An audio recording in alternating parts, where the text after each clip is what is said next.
Yeah, we tried. It didn't go anywhere.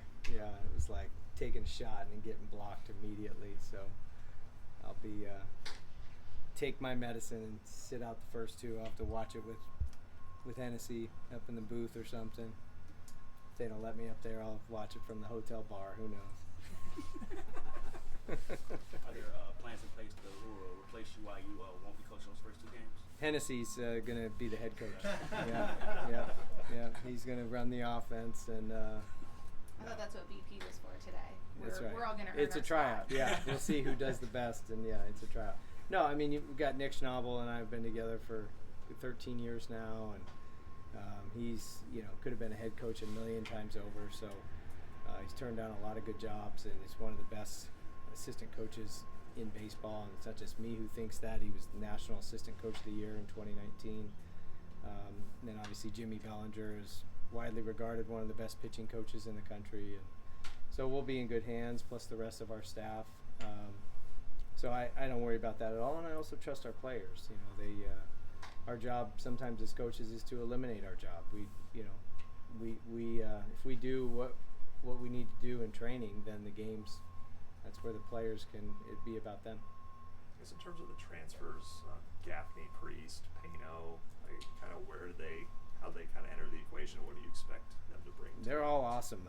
We've got good problems. I think we said that early last fall too. We've got good problems to have because depth and figure out where the pieces go, and feel the same way this year. It's just the eyeball test of not playing anyone and no one in the stands and no stakes, and but everybody going into an environment relaxed because they know they're going to play, and they know it's not about evaluation but about pushing limits and testing boundaries, so that they're playing mentally free. And just this version of what we're seeing is very impressive.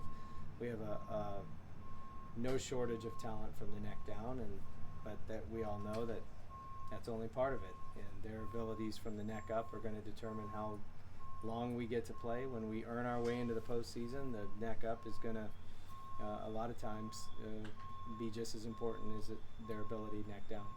I guess Gaffney and Priest were both Big Ten players, and obviously you came from the Big Ten. Did you interact with them at all, like recruiting wise, out of high school, or were they guys that just popped up on the radar? Did not know Luke Gaffney at all. Colin Priest was a little bit of a, I don't know if he was a late bloomer or just a really good bat that was available late. So I had heard about him out of high school, but I had not heard about Luke Gaffney. And Luke actually, I think he redshirted played sparingly his first year at Purdue, and then really burst onto the scene last year. And then Colin, everyone knew he was a power hitter and had potential, but he obviously performed very well at Michigan and freshman All-American and did very well. I guess look at Gaffney position-wise. I think he plays first, but he also catches a little bit. Like, do you have an idea of where you want him? He plays first, catches third, and outfield. So, yeah, he's already asked if he could have 4 gloves. So we might have to get him 4 gloves because he can play 4 different positions. But yeah, he's a kind of a hitter first, and but is a good enough athlete where he's good at first, he's good at catching. You can put him at third if you need to. You can certainly stick him in left if you need to. But he's a guy that's proven it with the bat and had a good summer in the Cape, and certainly a guy we're looking at is going to make an immediate impact in the ACC. Dominic Listy seems like a guy who just gets on base. Like, what would you call his kind of profile as a player? I think that's his superpower, and that's one thing when we talked early in our conversations. We had an outfielder enter the portal, and then we called Dom, and it was like he stood out right away just because we talked about some of his strengths, and he didn't talk about hitting, or he talked about his focus of just making sure he can do whatever he can to reach first base, and just his laser focus on just being that on-base machine. And so far in just limited action of inter-squads, you can see why. I mean, with 2 strikes, he chokes up to the top of the grip, and just it's almost like, feels like this guy's mentally in a bare-knuckle fight with the pitcher to get on first. And it's just an older kid who's hyper competitive and just wants to find a way to reach base, but kind of a throwback, old school approach. Not someone who's enamored with metrics and launch angle. He's just going to try to reach base any way he can, which is got to have guys like that. How do you see the evolution of the transfer portal changing for you guys, just as you have come into consecutive years of being the head coach, just how that dynamic changes, and then also the success and the atmosphere you guys created, just of the profile of Clemson baseball, more widespread? Yeah, I mean, we're going to be in the mix with all the best transfer portal guys, just because I think college baseball has become older in the post-COVID world, and the recruiting process has always been hard, but now it's especially going to get harder for high school kids now that rosters are being decreased.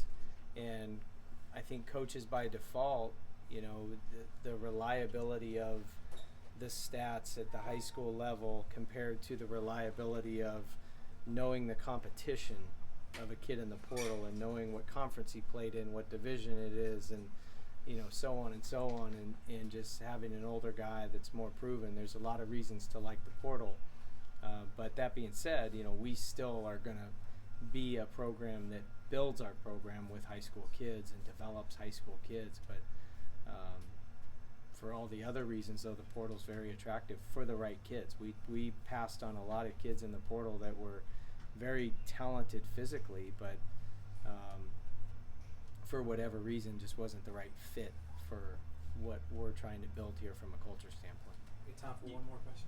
You received a contract extension back in June or July, and there were rumors having your name around other team conversations about their openings. I guess, why was it important for you to stay at Clemson baseball? Stay at Clemson baseball. I started here. I love it here. Everyone has a certain fondness and reverence for their alma mater. I certainly have mine for playing for Keith LeClaire at East Carolina, one of Coach Leggett's proteges.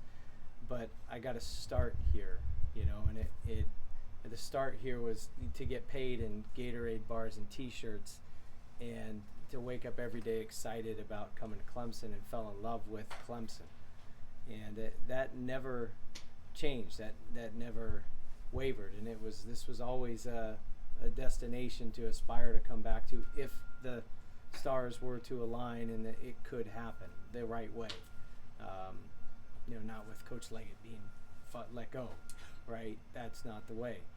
But with him coming back and being there's nowhere else we want to be. Right? We love it here. Love that get to raise our family here. I'd still do this job for Gatorade bars and T-shirts. Just maybe don't tell that to the administration. No, but I would. I love it. I love it here, and I have the same reverence for Clemson as I do the same feelings as the alma mater. It's just that because it's a start. It's a first. It's I trace everything back to, had it not been for Clemson, I wouldn't have been able to start coaching. And so because of that, there's a high level of loyalty that no interest in going anywhere else, and never did. All right, thank you, Coach.